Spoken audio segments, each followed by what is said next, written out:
Hey guys, it's Mallard with another stamp video, and today I'm going to take some time and show you guys my updated stamp collection, specifically stamps of countries that I have just recently added to my stock book.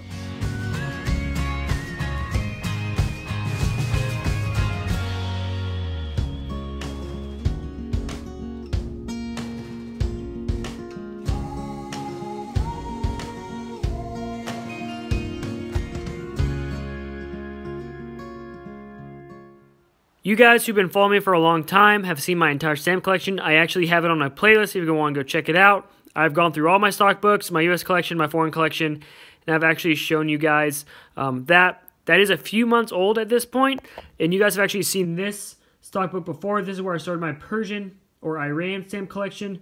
This is a brand new one. I am just going to show you my Turkey stamp collection I put in here, but this album right here, I've started to fill it in from the back to the front because the front is full of Persian stamps. So new countries I've been putting in the back, and like I said, moving to the front, and you'll see what I mean. This one just has my stamps from Turkey in the front, and I'm working my way to the back. So without further ado, let's get into them. So to start off with, I actually posted a picture of this collection on my Twitter, but it's actually my Nepal stamp collection. I'll give you guys some close-ups of it. Now these stamps I have acquired, some from eBay, some I've actually found in my bins, as you can see. Now all these stamps up here are actually found in my bins. Now these are super old, and luckily for me, the glassine envelopes that they were in also had their Scott catalog number, so I was able to not only know how much they're worth, but also the exact stamp that was in the glassine envelope. As we move down, got a nice set, Scott. So these numbers are the Scott numbers 26 to 35. And down here we got 38, 39, 44, 1, 42, 43. So if you see numbers by the stamps, that's actually Scott catalog numbers that I have if you see any of those in the future. So we'll turn the page. Now these two pages, right off the top, these are my South African stamp collection right here. So these are when they spell Africa with a C. These are when they spell Africa with a K. So we'll start with the C's because I do have a few of those up there. You guys helped me out with some of the, you can tell there are some different shades of colors in these stamps. There's also different sizes of the stamps. If you want to, slow it down and pause it anyway, let me know. I do have a block up there of that one. This is one I recently bought off eBay. I have a video about that if you want to go watch that. And again, these are the South African stamps that are spelled with a K. If you don't know what I'm talking about, look up here. You see the K, South Africa, then look South Africa with a C. So just a different spelling, as well as I think it's pretty much a different language. I'm not a South African expert, so please correct me in the comments if I said something wrong there. Next, I actually posted this on my Twitter as well. It's my Sarawak stamp collection. This used to be in a smaller stock book, but as you can see, I gained a lot of stamps, and so I decided to put them on a page by themselves. Super early ones up there. As we go down, they become not as early. Again, if you just want to stop any of this and pause it so you can get a better look, please do that. I don't want to spend too much time on any one section. Here's some more South African stamps. As you can see, there's numbers 148 to 152, 153 to 161, and so on and so forth. I got these off eBay for a great price as well. And I think there's one more page. Yeah, that's right. I just did this. So I decided to make a Ukraine, little stockbook page. I have had a few Ukraine stamps come my way, and so I got some of these early ones up here, and I wanted to, not forget about them, so I decided to make a page. And as you can see, I've already been adding to it. I don't plan to add too much more to it, just because I don't think I have too many more stamps from the Ukraine, but definitely want to add those. All right, so I think that's that for that stock book, and like I said, this stock book was originally bought specifically to start my Persian stamp collection. And as you can see, I have done a decent job filling it out, getting it rolling. I have shown you guys this in a separate video. But yeah, so that's what's actually in here. It's just pages and pages of stamps from Persia or Iran. So let's get into the other stock book. This blue stock book I specifically bought to start organizing my stamps from Turkey because I do have a few of them and I wanted to get them organized. So that's what I did.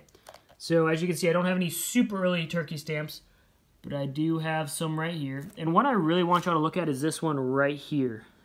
You see that shade on and around the stamp. No idea if that makes it more valuable or not. I know the perfs for these can be different, which makes them more valuable.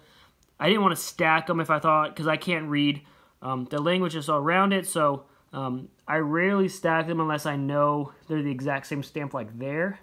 But up here, no idea what these stamps are worth. I could get the perf gauge out, but then again, I don't actually know what the stamps say with the script around them, so I couldn't tell you exactly what they're worth. I can give a guess. I think a lot of the script looks the same. Again, that's why I haven't put a Scott catalog number beside these stamps. As we turn the page, got some older Turkey stamps up here too. Now these, thanks dog for dog hair, these stamps I'm a little stuck by because I think some of these look like forgeries. Like these two down here look like forgeries to me. But even these two down here, you can tell the shade is a little different. This one's a little darker than that one. And up here, they just look a little fishy to me. I do know there's a lot of forgeries with these stamps, so I have just kind of, like I said, laid them out. Forgeries and not forgeries. Some of them look legit, but you know what? I'm going to have to take these into an expert to get them verified for sure. And I just don't have time to do that. So as long as they look okay and not too obviously a forgery, I will put them in this stock book. Turning. Got these. Also, a lot of forgeries with the overprints as well. So again, super cautious with that, but I'm still going to put all the stamps I find into the stock book. So how I organize these is, this is an original stamp. So all these stamps down here look like that, but just have a different overprint. So I organize them by stamp, and then underneath that stamp is an overprint. So up here, all the stamps should look like that, or similar to that, and then there's all these overprints. Stamps should look like that with all these overprints. It'll become more obvious with this last one. So all the stamps look like that one, but with all kinds of different overprints. Look at all those overprints. And of course, the values vary greatly. And like I said, I'm not reading too much into these values just because it could be forgeries. They could be fake. So I've just been having a good time organizing them. Oh, and it looks like I got some work to do there. Looks like they popped out a little bit. That's okay. Again, all the stamps look the same. Overprints are different. Overprints are different. And if I did find an overprint that was the same, I try to keep them on the same line, as you can see. I'm going to have to go fix those up there in a second. Turn the page. And these are some random ones I have. And then these are all overprinted with Sicily, as you can see. So I kept them all together, all kinds of different stamps, but I want to keep all the Sicily stamps together. And then these are all my kind of commemorative stamps. Again, original stamps right there, all the overprints below them. But then as we get lower, I just try to group the stamps together. I don't have a method for this page at all. And then the last page, right here. These stamps don't seem to have any overprints, so I kept them separate. And last but not least, those. And so those are just a few of the pages that I've been working on with my stamp album from Turkey. Like I said, nothing too serious. Just been getting it rolling and trying to get my collection up to speed. So yeah, I hope you guys have enjoyed this update of my stamp collection, just kind of what I've been doing the past few weeks, organizing-wise. And hopefully I'll be back with some more grab bags and some more random stamp hauls. But as always, I appreciate y'all. Thank y'all for watching.